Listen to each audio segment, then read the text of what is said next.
व्रातपतिवशवो नमो नमो। व्रातेभ्यो व्रातपतिवशवो नमो नमो। गृसेभ्यो गृसपतिवशवो नमो नमो। विरूपेभ्यो विश्वरूपे वशवो नमो नमो। ओम गं गणपतये नमः। सबसे पहले दिनेश गुरु जी का अभिनंदन।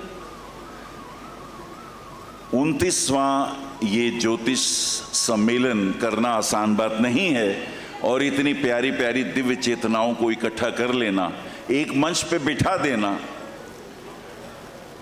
विपरीत विचार होते हैं, विपरीत भाव होते हैं, अलग अलग मंतव्य होते हैं, अलग अलग गंतव्य होते हैं, फिर भी अगर इष्ट अगर ध्येय श्रेष्ठ हो तो सब एक साथ मिलके बैठ जाते हैं। आप सबका पुनः अभिनंदन करता हूं इस उज्जैन की नगरी में। चरित्र होता क्या है और ज्योतिष में इसका क्या मूल्य है?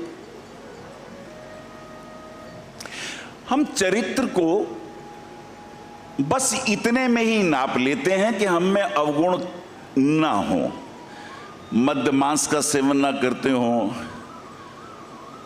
और बहुत सारी चीजें जो तमस वृत्तियों से संबंधित हैं वो हमारे जीवन में ना हो तो बेहतर है। अगर हो तो उससे कैसे मुक्त हो और मुक्त क्यों हो? क्या वो चीजें हमारे भीतर हों तो क्या अध्यात्म की प्रतिष्ठा हो सकती है? क्या ज्योतिष में हमारी वो गति हो सकती है? तमस की चीजें हों, मद्य मांस का भी सेवन हो, नाना प्रकार की काम वासनाओं की भी वृत्तियां, आखिर ये भी तो जीवन का अंग है। माता पिता ने थी तो काम वासना ही, तभी तो हमारा जन्म हुआ। हमारा जन्म हुआ ही उसी काम वासना से है। तो काम वासना तिरस्कृत कब हुई? यह बहुमूल्य प्रश्न है। और किस प्रकार से फिर चारित्र की उद्दाम ऊंचाइयां हम लोग प्राप्त करें, यह विषय बहुत कीमती है। यह बहुत समझने जैसी बात है। ऋषि कहते हैं यदि पिता ने अपना वीर्य दान किया, उनके वीर्य का अधोगमन हुआ तो संतान का जन्म होता है। फिर से सुने, वीर्य का अधोगमन हो तो संतान का जन्म होता है और वीर्य का ऊर्ध्वगमन हो तो चरित्र का जन्म होता है। तो आत्मा का साक्षात्कार होता है। फिर वही ज्योतिष में सूर्य प्रतिष्ठित तब होते हैं। अभी महाराज जी ने सूर्य बुद्ध की व्याख्या करी और रोगों के बारे में कुछ बताया। मेरा विषय आज रोग का नहीं है, लेकिन सूर्य के लिए कहा गया है कि सूर्य आत्मा जगत ततुश्चः, जगत के अंदर जितने भी जड़ चेतन प्राणी हैं, सूर्य सबकी आत्मा है। आप ऐसा ना समझे कि आप ही की आत्मा है। वो जो पेड़ है उसमें भी सूर्य है, वो जो मिट्टी है उसमें भी सूर्य है। इस जगत का कण कण सूर्य से प्रतिभाषित है, आलोकित है और सूर्य सबकी आत्मा है। तो आत्मवान होने के लिए, चरित्रवान होने के लिए सूर्य का क्या रोल हो सकता है? मैं कोशिश करूंगा, नवग्रहों की व्याख्या पूरी तो नहीं कर पाऊंगा, पर 2-3 ग्रहों की व्याख्या करूंगा और फिर कभी मौका मिला मुझे तो मैं बाकी के ग्रहों की भी बात करूंगा। पहले बात सूर्य की कर लेते हैं। सूर्य सिंह राशि में हो तो सुक्षेत्री हैं, बहुत बल प्राप्त है उन्हें, अपने ही घर में हैं। लेकिन सूर्य आत्मा के कारक हैं, सूर्य हमारे शरीर में हड्डियों के भी कारक हैं। सबसे ज्यादा शरीर में अंग सूर्य का प्रभाव किस पे है? बोन्स पे, हड्डियों पे। वो जो रोग की बात कही थी उसमें ध्यान से समझें, सूर्य का प्रभाव हड्डियों पर सबसे ज्यादा, और चंद्रमा का रक्त पे सबसे ज्यादा, और बुध का त्वचा पे सबसे ज्यादा, और बृहस्पति का वसा पे सबसे ज्यादा। अलग अलग ग्रहों के जितना अंश हमारे शरीर में किसी ग्रह का सर्वाधिक होता है, प्रभाव भी उसी का होता है। और अगर ये पता करना हो कि हमारे शरीर में कौन सा रोग किस ग्रह से हो रहा है, तो आपको ये मालूम होना चाहिए हड्डियों के रोग हो रहे हैं, सूर्य को पकड़ लीजिए। रक्त संबंधी रोग हो रहे हैं, चंद्रमा को पकड़ लीजिए। त्वचा संबंधी रोग हो रहे हो, बुध को पकड़ लीजिए। वसा संबंधी रोग हो, बृहस्पति को पकड़ लीजिए। आपको धातुओं के क्षय होने पर उसके अधिपति का पता चल जाएगा। और यदि उसका आपने मंत्र जाप किया, यदि उसका यज्ञ किया, यदि उसका दान किया, निश्चित जानिए आपके रोगों का शमन हो जाता है। निश्चित जानिए, निश्चित जानिए। हमें विश्वास नहीं रहा, पर हमें विश्वास करना पड़ेगा, क्योंकि अभी साइंटिस्टों ने एक नई थ्योरी निकाली है। ये सुन लीजिए थ्योरी, फिर मैं चरित्र पे आने वाला हूं। सूत्र यह है कि हमारे शरीर में 1,92,00,000 न्यूरॉन्स हमारे शरीर के अंदर व्याप्त होते हैं। फिर से सुने, न्यूरॉन्स। वैज्ञानिक भाषा में बात कर रहा हूं, आध्यात्मिक भाषा में भी इसको बोलूंगा, उसे क्या कहते हैं। ये जो न्यूरॉन्स होते हैं, इसे ऐसा समझें कि एक मामूली सा सबसे छोटा सी इकाई अगर बिंदु को ले लें, बिंदु भी बहुत छोटा, प्रकार की नोक से अगर लगाएं वो भी बहुत बड़ा है। यदि उसका विखंडन करें तो वो 3 भागों में बंट जाता है। वो 3 भागों में ही बंटता है। परमाणु बम का आविष्कार तभी हुआ, वो 3 भागों में बंटता है। और अगर वैज्ञानिक की भाषा में जाएं तो वो कहते हैं कि एक इलेक्ट्रॉन है, एक पॉजिट्रॉन है, एक न्यूट्रॉन है। और अगर हम वैद्य की भाषा में जाएं, सुषेण से पूछें, सुश्रत से पूछें, तो वो कहते हैं सतरजतम। और अगर पौराणिक भाषा में बात करें तो हम कहते हैं ब्रह्मा, विष्णु और महेश। ये जो न्यूरॉन्स होते हैं करते क्या हैं? प्रार्थना में, आपके मंत्र जाप में असर कैसे होता है, इसका प्रमाण दे रहा हूं आपको मैं। पूर्ण श्रद्धा, संकल्प शक्ति के साथ जब आप ये काम करेंगे, श्रद्धा संकल्प शक्ति के साथ जब ये काम करेंगे, आपके ये न्यूरॉन्स एक्टिव हो जाते हैं। कैसे? हर न्यूरॉन्स, सपोज समझ लीजिए कि ये बोतल का राउंड सर्किल न्यूरॉन्स है, ये तो बहुत बड़ा है, बिंदु समझ लीजिए। इसके अगले भाग में एक तो पीछे का भाग होता है, वो पूंछ की तरह होता है, और उसमें किरणें निकल रही होती हैं, छोटे छोटे पूंछ जैसे बाल होते हैं। वहां से वो एक्सेप्ट करता है, वो आपके विचारों को जो आपके मन में आ जाए, आपके भय को जो आपके मन में आ जाए, वहां से वो एक्सेप्टिव है। और आगे उसके 2 नोकें निकली हुई होती हैं, और वो आगे भेज देता है, एक से लेता है और एक से आगे भेजता है। एक न्यूरॉन्स अगर आपके मन में संशय पैदा हुआ, भय पैदा हुआ, कृष्ण कहते हैं गीता में संशयात्मा विनश्यति, क्योंकि संशयात्मक विचार यदि मस्तिष्क में पहुंचा तो हमारा एक न्यूरॉन्स उस भाव को ले लेगा, वो दूसरे को देगा, वो तीसरे को देगा। फिर आपके शरीर में जितने भी न्यूरॉन्स होंगे वो उन भावों को ले लेंगे, और वैसा ही आदेश शरीर में रोगों को देने लगते हैं। आपने इस बात को समझा जो मैं कह रहा हूं? तो ये न्यूरॉन्स तो हार्ट में भी हैं, ये न्यूरॉन्स तो किडनी में भी हैं, ये न्यूरॉन्स तो आपके शरीर के एक एक रोम कण में हैं।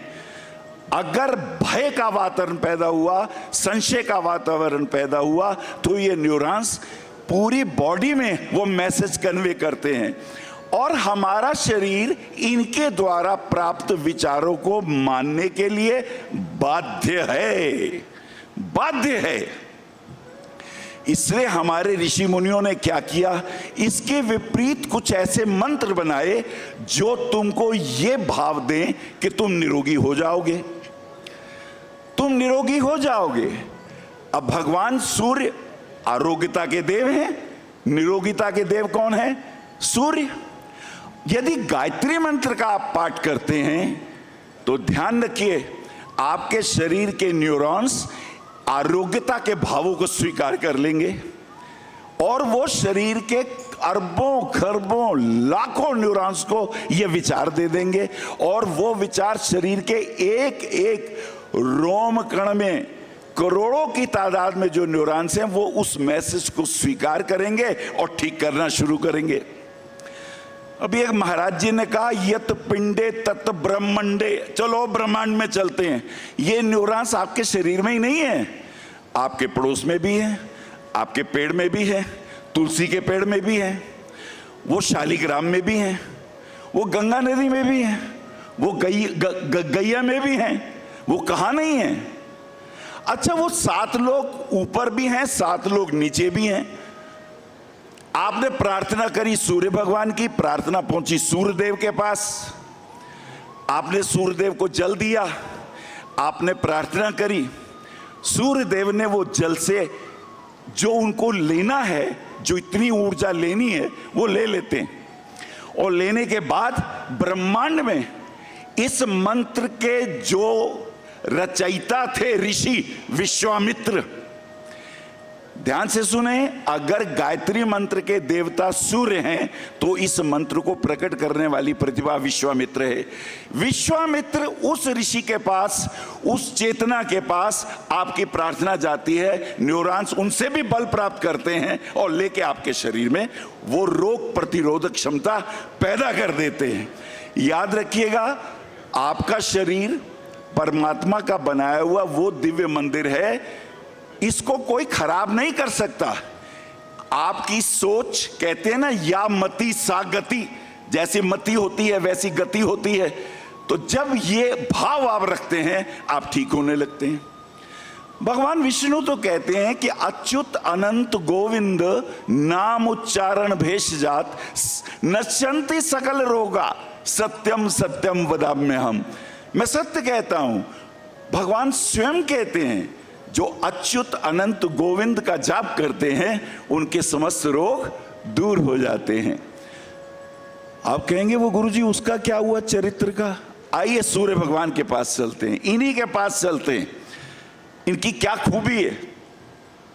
देखिए, सूर्य आपकी जन्म पत्री में जो ग्रह उच्च के होते हैं, उच्च के ग्रह आपको कुछ सूचना देते हैं। जैसे भगवान सूर्य का अगर हम जन्म पत्री देखेंगे तो कृतिका नक्षत्र के स्वामी कौन है बताइए? कृतिका नक्षत्र के स्वामी सूर्य, लेकिन उनको महाबल, आत्मबल, दिव्य बल कौन से नक्षत्र में प्राप्त होता है? कौन से नक्षत्र में? आज तालियां बजाइए, खड़े हो गए, इनके लिए तालियां बजाइए। अश्विनी नक्षत्र में। तो सूर्य मेष राशि में तो उच्च के होते हैं, लेकिन होते किस में हैं? अश्विनी नक्षत्र में। क्यों? क्योंकि अश्विनी नक्षत्र के देव केतु हैं, और केतु कौन है? मोक्षदायी। समझ गए आप? तालियां तो बजाओ, कितनी प्यारी बात कही उन्होंने। अश्विनी नक्षत्र में सूर्य उच्च के होंगे क्योंकि उसका स्वामी केतु है, और केतु जो है वो टॉप पे, वो ऊंचाइयों पे, वो ध्वजा के समान है, वो आपको ऊंचाइयां देता है। सूर्य आत्मा के कारक हैं, सूर्य आत्मज्ञान के कारक हैं। ये मैंने जन्म लिया, मैं अपने को भी जानूं, मैंने जाना बाहर, मैंने जाना विद्या, मैंने जाना संसार के रहस्य, मैंने पैसा कमाया, मैंने प्रॉपर्टी बनाई, मैंने बहुत कुछ किया, लेकिन अपने को तो जाना नहीं। एडिसन मरते वक्त ये कह के गया, क्या ही अच्छा होता, मैंने इतने आविष्कार किए, क्या ऐसा हो सकता है कि अगला जन्म मिले और ये आविष्कारों का ज्ञान मुझे हो? मैं वहीं से शुरू करूं जहां मैंने छोड़ा। मृत्यु सब साफ कर देती है, मृत्यु सब भुला देती है। तो क्या ऐसा हो सकता है कि मेरी मृत्यु हो, वटेवर जो मैंने अर्जित किया इस जन्म में वो मेमोरी मेरी साथ चली जाए? सूर्य कहते हैं जा सकती है, क्यों नहीं जा सकती? भगवान कृष्ण गीता में कहते हैं अरे अर्जुन तू भूल गया। वो कहते हैं सूर्य को मैंने दिया था ज्ञान। वो कहते कैसी बातें कर रहे हो, मेरे साथ तो खेले बड़े हो और सूर्य को तुमने कैसे ज्ञान दे दिया? बोले तुम्हें याद नहीं है, मुझे याद है। अगर मृत्यु के वक्त कोई व्यक्ति सूर्य साधना करने में एक्सपर्ट हो जाए, अगर सूर्य साधना करने में एक्सपर्ट हो जाए तो आत्मा उन लोगों में, आपका जो सूक्ष्म शरीर है उसके पास सब स्मृतियां होती हैं। रावत जी ने कहा था बुद्धि 3 प्रकार की होती है। सूक्ष्म शरीर के पास आपकी इस जन्म में की गई प्रत्येक हर घटना जो महत्वपूर्ण है, अच्छी है या बुरी, वो स्मृति उसके पास होती है। आपका शरीर, आपकी जब मृत्यु होती है 10 तत्व छिन जाते हैं, 27 तत्वों की ये देह होती है। जब मृत्यु होती है तो हम 17 तत्वों के जीव रह जाते हैं, सूक्ष्म शरीर। दोबारा जब हमें जन्म मिलता है तो 10 तत्व पुनः मिलते हैं, तो 27 तत्वों की ये देह बन जाती है। उसको कहते हैं हैप्पी बर्थडे, वो हमारा जन्म होता है। हमारा जो सूक्ष्म शरीर है वो अनंत यात्राएं करता रहता है। तो सूर्य चरित्र की दृष्टि से, यानी अब सूर्य घर में पिता है, सूर्य आत्मा के कारक है, सूर्य आत्मज्ञान के कारक है। अब जब हम मांसाहार करते हैं, जब हम शराब पीते हैं, जब हम चारित्रिक दृष्टि से शिथिल होते हैं, तो ध्यान रखिए जब जब वीर अधोगामी होता है, साधना की ऊंचाइयां नहीं मिलती, सिद्धियां नहीं मिलती, नहीं मिलती। कहते हैं ना अरे ये तो योग भ्रष्ट हो गया, यानी गया साधना करते करते। विश्वामित्र साधना कर रहे हैं और आ गई उर्वशी। देखिए कैसे वो अपने योग में स्थित होने जा रहे थे और उर्वशी आई, और उर्वशी आने से आप सब जानते हैं उनका योग भंग हो गया। वो स्त्री के प्रेम में इतने डूब गए, वो भूल ही गए वो क्या करने जा रहे थे। हमेशा याद रखिए जब वीर का उधर्व गमन होता है तो आत्मा से साक्षात्कार होता है, जब वीर का अधोगमन होता है तो संतानों का जन्म होता है। जन्म किसको देना है, संतान को या आत्मा को? तो जब आत्मा को जन्म देने की बात हो, चारित्रिक विन्यास की बात हो, तो सूर्य आत्मा के कारक है और अश्विनी नक्षत्र में। अच्छा चंद्रमा कैसे करते हैं? भगवान राम तो सूर्यवंशी हैं, चलो चंद्रवंशी भगवान कृष्ण की भी बात कर लेते हैं। आप हैरान होंगे भगवान कृष्ण की जन्म पत्री में आसुरी ग्रह बड़े पावरफुल हैं। उनका वृषभ लग्न का चंद्रमा उच्च का है, उनका कन्या लग्न का बुध उच्च का है, उनका तुला राशि का शनि उच्च का है, और एक मंगल मकर राशि में उच्च का है। 4 ग्रह उच्च के हैं, बाकी स्वक्षेत्री हैं। चंद्रमा रोहिणी नक्षत्र में, रोहिणी नक्षत्र का चंद्रमा हो, वृषभ राशि हो तो बहुत श्रेष्ठ होता है। लेकिन चंद्रमा जो कि मन का कारक है, और मन हमेशा बाहर गति करता है। मन का स्वभाव है ये मिल जाए, वो मिल जाए, मान मिल जाए, प्रतिष्ठा मिल जाए, धन मिल जाए। मन हमेशा बाहर है, मन स्थिर होता ही नहीं। तो मन यदि स्थिर हो जाए तो चंद्रमा कौन से नक्षत्र में अपने मन को स्थिर कर लेता है? तो चंद्रमा को कृतिका नक्षत्र में, कृतिका नक्षत्र हो, वृषभ राशि हो, तो चंद्रमा श्रेष्ठतम, दिव्यतम, चारित्रिक दृष्टिकोण से श्रेष्ठ हो जाता है। यानी चंद्रमा जो मन है वो भी आत्मवान हो जाए। रोहिणी में नहीं होता पर कृतिका में होता है। तो चंद्रमा का रूप देखा आपने किस नक्षत्र में? ये मैं आप ही की बात कर रहा हूं। ये चारित्र की दृष्टि से बात तो मैं ग्रहों की कर रहा हूं, पर मैं बात तो आपकी कर रहा हूं। ऐसे मंगल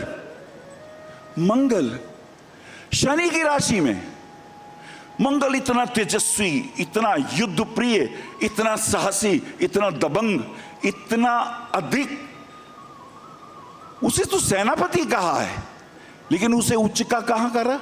शनि की राशि में, मकर राशि में।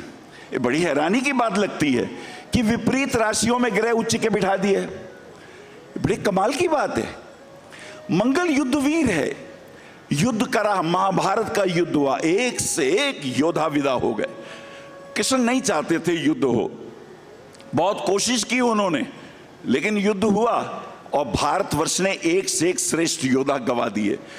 काश कृष्ण की बात मान ली गई होती तो हमारे योद्धा नहीं जाते। मकर राशि में चंद्रमा चित्रा नक्षत्र में हो तो उसको ये बल प्राप्त होता है, वो आत्मवान हो जाता है। तो जितना युद्ध प्रिय व्यक्ति हैं, युद्ध किससे करना है? युद्ध बाहर के लोगों से नहीं करना, युद्ध तो तुम्हें अपने से करना है, अपने काम से करना है, अपने क्रोध से करना है, अपने लोभ से करना है, अपने मोह से करना है, अपने अहंकार से करना है। अगर ऐसा युद्ध आत्मवान भीतर का हो जाए तो मंगल उच्च का शनि में जाए तो वैराग्य पैदा होता है, तो ज्ञान पैदा होता है, तो व्यक्ति आत्मवान बनता है। ये चरित्र विन्यास की परिभाषाएं हैं। अच्छा, बुद्ध बहुत बड़ा है। वो महाराज जी ने कहा वो सूर्य के पास होता है, बड़ा बल होता है। हाँ, बल होता है, युवराज है, बालक है। बालक की तो हम सारी बातें परिवार में भी हो, अच्छी हो बुरी हो, सब स्वीकार कर लेते हैं। बुद्ध कन्या राशि में उचके होते हैं, कन्या राशि में उचके हैं। अब बुद्ध बुद्धिवादी हैं। अब आजकल हमारी प्रॉब्लम क्या है कि 75 साल के शासन में हमें हमारे चरित्र नायकों से वंचित किया गया, हमें अपने देश के महान वीरों की गाथाओं से वंचित किया गया। हम नहीं जानते दुर्गादास कौन थे। 85 साल की आयु में 80 युद्ध लड़े और एक युद्ध भी नहीं हारा। ऐसे दुर्गादास को कौन जानते हैं? हम बहुत थोड़े से लोगों को जानते हैं। हम अलाउद्दीन के बारे में नहीं जानते। हम ऐसे वीरों को नहीं जानते जिनके सर कट गया फिर भी युद्ध करते रहे। हमसे इतिहास छीन लिया गया। हमारा दायित्व बनता है हम अपने बच्चों को अपना गौरवशाली इतिहास सुनाएं। हम उन्हें बताएं कि देश की आजादी देने के लिए किन किन वीरों ने अपनी कुर्बानियां दी, उनका नामो निशान भी नहीं है।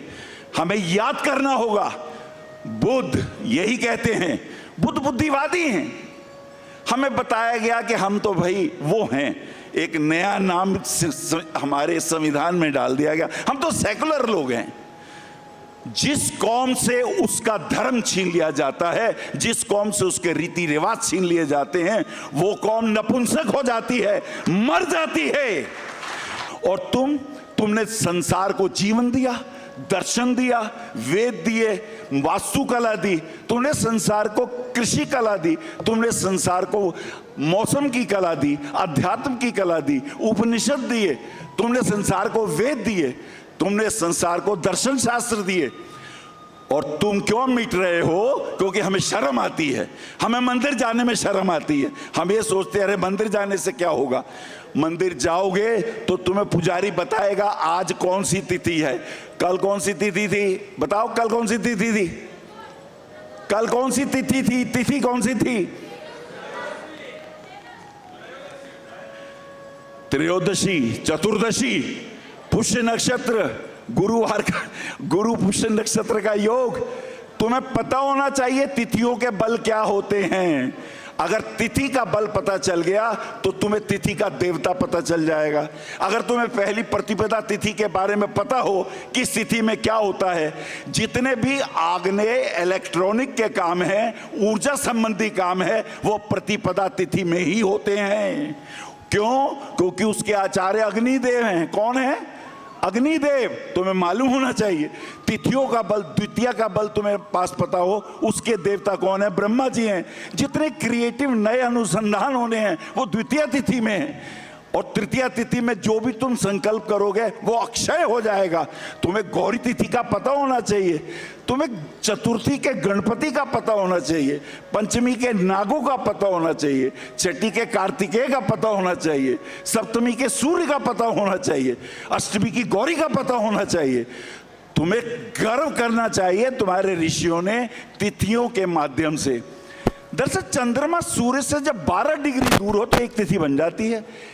12-12 डिग्री की दूरी में क्या क्या प्रभाव रश्मियों के पृथ्वी पर पड़ते हैं, उन प्रभावों से तुम्हारे विचार कैसे होते हैं, उन विचारों से तुम्हारे भाव कैसे होते हैं, उन भावों से तुम्हारा आचरण कैसा होता है, उन आचरण से तुम्हारे कर्म कैसे होते हैं, और उन कर्मों से कर्म फल कैसा होता है, ये सारा रहस्य बुध के पास है। और अगर बुध हस्त नक्षत्र में आ जाए तो बुध आत्मान हो जाता है। बोलने तो और भी चाहता हूं, पर समय है कि मर्यादा को ध्यान रखता हूं। अगर आप सुनना चाहेंगे तो मैं फिर कभी बोलूंगा। ये बहुत गोपनीय ज्ञान है और आपको इन रहस्यों का, तिथियों का भान होना चाहिए।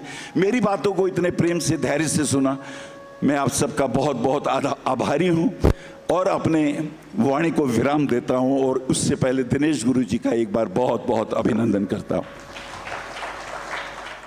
आप आचार्य श्री अनिल वत्स जी के आध्यात्मिक प्रवचन, ध्यान व ज्योतिष संबंधी मासिक राशिफल फेसबुक, यूट्यूब, www.astroanilvats.com पर भी देख सकते हैं। For appointment, भविष्य कथन, Monday to Saturday, 11 a.m. to 6 p.m. BE 279, Street number 6, Harinagar, New Delhi 110064.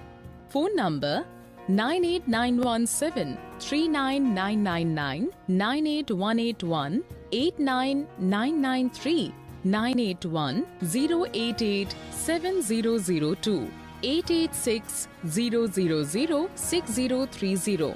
Website www.bhavishyakathan.com. Acharya Anil Vats @gmail.com.